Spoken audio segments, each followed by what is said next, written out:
name is Infilis Jing. My name is Bantayan Riza. My name is J. Marby Badid. And this is our personal talk.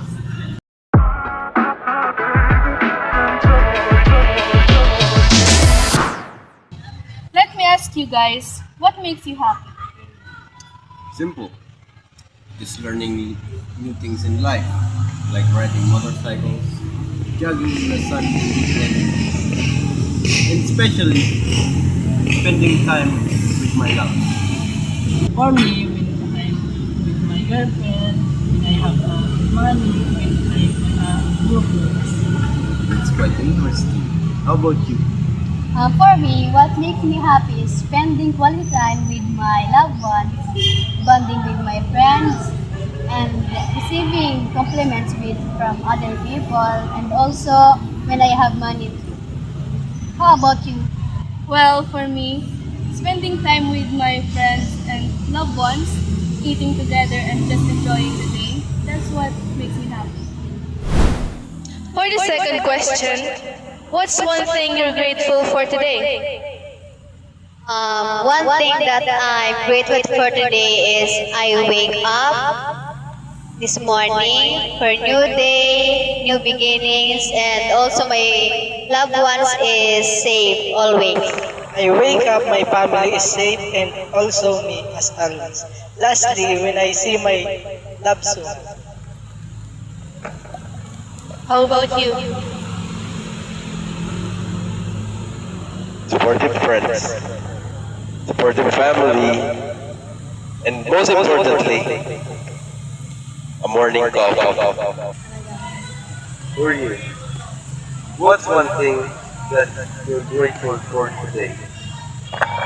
One thing that I'm grateful for today is that I still managed to get to school today, gain some knowledge and reconnecting with friends, that's all.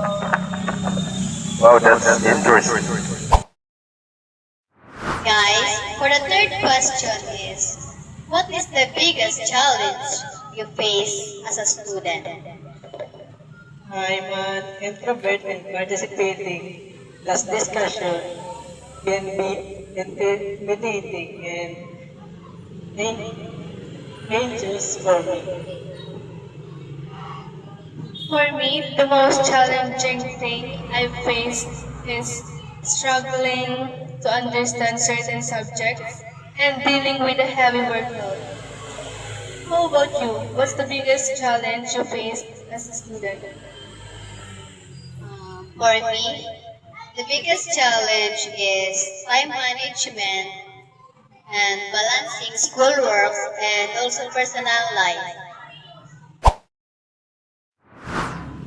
From the last question, what's the most important lesson you've learned from a past experience?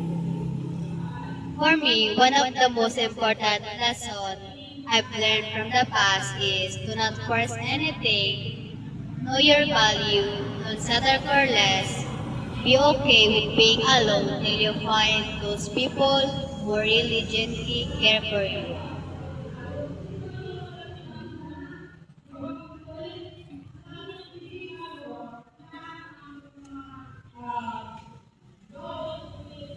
You know, my past isn't become my best year, but I learned many things in life. But never give up, stay focused on your life goals, and always thank God for the blessing that He gave me. For me, I've learned a valuable lesson which is don't take everything people say at face value, that's all. Thank you for watching to our podcast presentation. And this is our personal talks.